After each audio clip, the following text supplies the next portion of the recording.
We are joined now by our guy, Greg Sharpe, the play-by-play voice of Nebraska football. Greg, how are you this morning? Guys, I'm great. What was for breakfast? Or have you not had it yet? Oh, my favorite, because you and I have had a few breakfasts on the road. So we got an egg plate, we got biscuits and gravy, we got a bacon, egg, and cheese sandwich, and a sausage, egg, and cheese sandwich. What would G Sharpe go with? Oh, my gosh. I can't pass up biscuits and gravy. Thank you. That's my guy. You got that somewhere? You got that somewhere in the vicinity? I'm chomping. Let's go. I think Minnesota all over again, man. I appreciate you holding my hand even all the way to breakfast. That was a pretty good spot. We went. What's that? Keys we were at? What cafe was that, Sharpie? Cafe. Was it Keys Cafe? Cafe? Yeah. Okay. Key. Okay. Yeah. Sharpe, was breakfast before or after you had to guide him to the right stadium? That's before. It was several hours before. Yeah. Yeah, that was the encore. Yeah. The trip to the stadium. Yeah.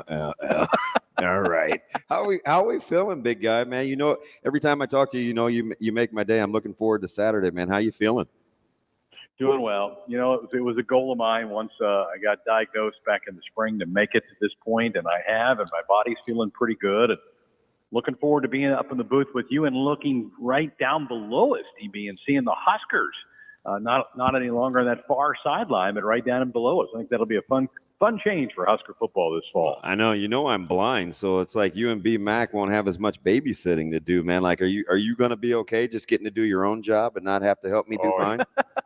Oh, B Mac, we're going to both need him to babysit us this fall. So he ain't getting out of that. Greg, I know there's a ton of excitement around the state for this year of Nebraska football. How can kind of put it in context for us? I know there's been, other years, whether it's 2019 or 2007, where there's been a 2011, I think, as well. There's been a lot of excitement, a lot of hype. You've seen most of those years.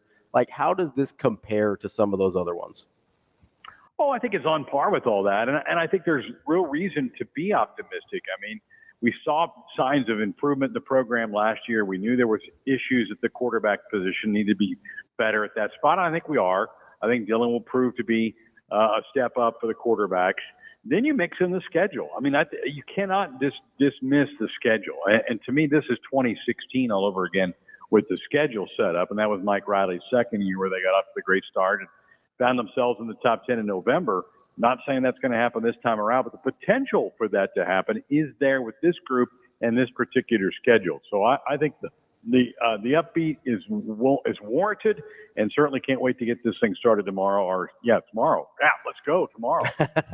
The very recognizable voice of the Husker Radio Network, Greg Sharpe, joining us here on Hurrdat Sports Radio. Sharpie, do you allow yourself, because I know you're the master of the televisions, you get them all set in the studio and up in the booth. How much did you watch of last night and try not to, or actually did fast forward into next week? Oh, I was all over it. I was all over it. I was zipping around. I even watched a little bit of Western Carolina, North Carolina State last night. Oh, yeah. I thought you'd be locked in on Rutgers, right? Because we both have it. Yep. I did watch a lot of their game, and they got a little slow start. And DB, they were missing about 3 starters on defense. Understood, One, Ray is out. He's out for the year. Ray is. But the other couple guys in the secondary were out. But, man, Monongai can really run. Isn't he something? Love him. And I guess the Howard coach is upset at the end of the game. They ran a couple dive plays and scored in the last 10 seconds. I think that offended the Howard coach. But, hey, you're running a dive play. Stop it. Tackle a guy short of an 8-yard gain. So we need it. We need NIL, right? I mean, good teams win, great teams cover, Sharpie. It's exactly right, and that was part of it. And then I asked Shane before we went on. I said, "Did you make it to the end of the Minnesota game?" He said, "No." He confessed that because of you guys, he went to bed. He wanted to be fresh and ready to roll, so he missed the end of that game, and that was a tremendous finish to that game. Yeah, do you look at that? This was a couple weeks ago when we were talking about the Big Ten opening slate and things, and I said that would be a bad loss for this Minnesota team because I'm already worried about, not worried like, fretting, because I don't have an emotional investment, but I do think they could potentially be in for a tough year. I said that would be a bad loss for Minnesota to start the season. Was it expounded by the fact that you give up game-winning drives and that with your backup quarterback? I think so. I mean, I think they hang their hat on playing great defense and great special teams, and they couldn't get a stop when they needed it against the backup quarterback and their kicker, who's pretty good, right? Yeah. Misses two. He missed one early in the game from short distance when he doinked it off the upright, and then the 47-yarder at the end where he pulled it and missed it wide right. That's a loss that's going to stew in the minds of Minnesota, a little bit like I think the way we felt last year leaving that stadium once Damon got there. I think we felt that way, going, that's a game we should have won and might cost us a bowl game. And you kind of look back and go, well, yeah, that maybe did cost us that sixth win. Yeah, I'm kind of sitting there and being like, hey, where were these missed field goals last year, guys? That'd have been nice. No kidding. Hey, let me ask you something. Hey, and go ahead. To your question, obviously I watched a ton of the Colorado game, and Hunter is unbelievable. I mean, some of the catches he makes are phenomenal. They will hit you with some big plays. But I think Nebraska's game plan last year can work against them this year. Grind it out, punch them in the mouth, be really physical with them, and try to dominate the time of possession in the game and limit the number of possessions in the game. I think that formula will work next Saturday. Sharpe, we've had a ton of conversations at the end of games where you and I will look at each other and be Mac and however that dialogue goes. So we've been conditioned to deal with a lot of late, strange things happening. When you look at this team and it's a one-score game, would you rather Nebraska have the ball on offense or their defense be on the field? Good question. I love Tony. You and I have an affinity for Tony White. I think their defense, the game on the line in their hands, I'm feeling really good. Now, I need to see Dylan a few games, I think, DB, before I can fully answer that and see how he composes himself in a fourth quarter of a tight game. We don't know that yet. My guess is he'll be really good at that. That's my hunch, but I want that to be confirmed. So I guess I have more data to answer that on the defensive side than I do right now at the offense. Yeah, I can't get out of my head, Michigan State, Martinez against Michigan in Lincoln. But then I go back to we had a chance in Wisconsin. We had a chance at Minnesota.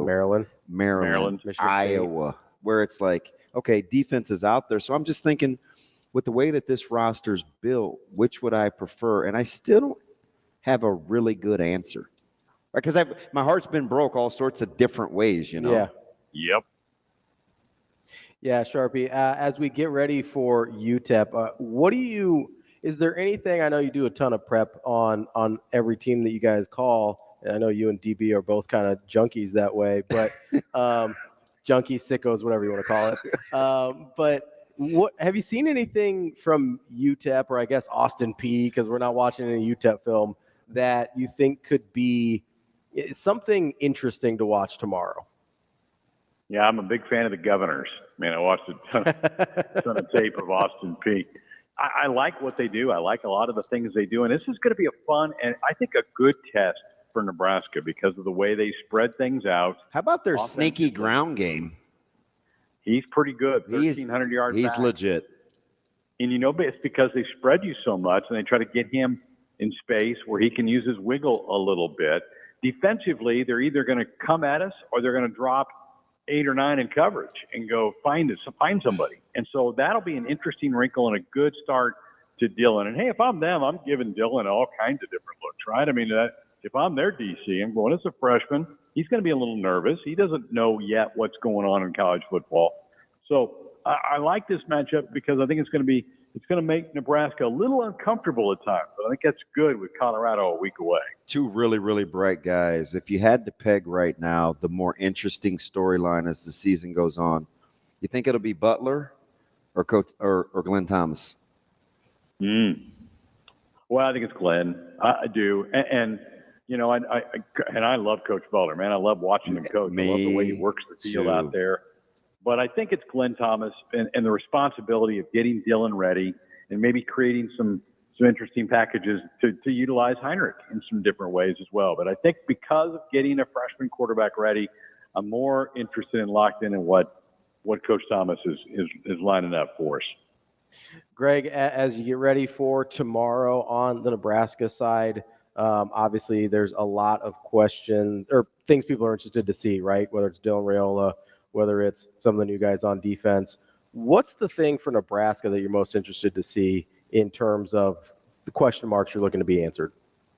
Well, I want to see what the kicking game looks like. I want to see how they rotate. Is it Tristan for everything? Is it John Hole for part of it? How does that play out? There were enough oars on the depth chart for the running back room to row a boat. So what happens with the running back room? Does somebody take a step and grab that job, or is it going to be a by committee thing? And we keep hearing Coach Worrell say, I want a guy to take a play that could go for 8 yards and take it 80. Is that guy in that room? I don't know, but maybe tomorrow we start to see some light on somebody grabbing a hold of that running back room. And I love DB's take on that because that's his spot. And is there a guy that's going to eventually win that job out? I don't know at this point in time, but I think we start to get some answers tomorrow. It's been a long time since they're going to let real game play out who wins that job. Like, this is going to be an interesting test.